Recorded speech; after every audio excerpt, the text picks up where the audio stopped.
মানসিক নির্যাতনের অভিযোগে বিপিএল বর্জনের হুমকি ঢাকা ক্যাপিটালসের। বাংলাদেশ প্রিমিয়ার লিগকে কেন্দ্র করে এক নজিরবিহীন অস্থিরতা তৈরি হয়েছে। বিসিবির অ্যান্টি কারাপশন ইউনিট বা ইন্টিগ্রিটি ইউনিটের বিরুদ্ধে অপেশাদারিত্ব এবং মানসিক নির্যাতনের গুরুতর অভিযোগ তুলেছেন ঢাকা ক্যাপিটালসের সিইও আতিক ফাহাদ। পরিস্থিতি এমন পর্যায়ে পৌঁছেছে যে চলমান টুর্নামেন্ট থেকে নিজেদের প্রত্যাহার করে নেওয়ার হুমকি দিয়েছে ফ্র্যাঞ্চাইজিটি।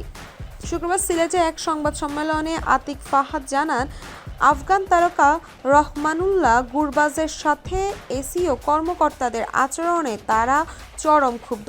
তিনি অভিযোগ করেন, গত শুক্রবার ভোরে কোনো প্রকার পূর্ব ঘোষণা বা ম্যানেজমেন্টকে না জানিয়ে গুরবাজের হোটেলের রুমে ঢুকে পড়েন কর্মকর্তারা। ফাহাদ বলেন, গুরবাজ সারা রাত ঘুমাতে না পেরে ভোর 7টা-8টার দিকে মাত্র ঘুমিয়েছিলেন।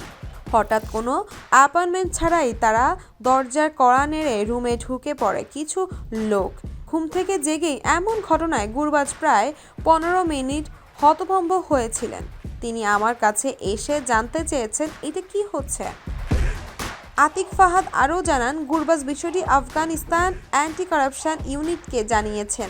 সেখান থেকে জানানো হয়েছে যে আইসিসি প্রোটোকল অনুযায়ী কোনো খেলোয়াড়ের মানসিক অবস্থা বিবেচনা করে আগে টিম ম্যানেজমেন্টকে অবহিত করা বাধ্যতামূলক। এই ঘটনার পর গুরবাজ সাফ জানিয়ে দিয়েছে, এমন পরিস্থিতি চলতে থাকলে তিনি আর বিপিএল খেলতে আসবেন না। শুধু খেলোয়াড়ই নয়, খোদ ফ্র্যাঞ্চাইজি সিইও এর সাথে অশোভন আচরণের অভিযোগ উঠেছে। এর আগে ইন্টিগ্রিটি ইউনিটের এক সদস্য আতিক ফাহাদের মোবাইল ফোন জব্দ করেছিলেন, যা তাকে গভীরভাবে মর্মাহত করেছে। আতিক ফাহাদ বলেন, গত বছর অনেক সমস্যা ছিল, তাই এবার বিসিবি কড়াকড়ি করেছে। সেটিকে শুধু সাধুবাদই জানাই। কিন্তু কড়াকড়ির মানে এই না যে আপনি নিয়ম বহির্ভূত কাজ করবেন। সবকিছু আইসিসির গাইডলাইনের মধ্যে হওয়া উচিত। এখন যা হচ্ছে তা তদন্ত নামে সীমা ছাড়িয়ে গেছে। আর্থিক ক্ষতি স্বীকার করে বিপিএলে বিনিয়োগ করার পর এমন অসম্মান মেনে নেওয়া সম্ভব নয় বলে জানান ঢাকার সিইও। তিনি প্রশ্ন তোলেন, আমরা প্রতি বছর 2-3 কোটি টাকা লোকসান দিয়ে বিপিএল চালাচ্ছি।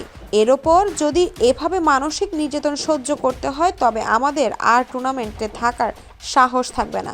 এভাবে অপমানিত হয়ে কেউ ফ্র্যাঞ্চাইজি চালাতে পারেন না।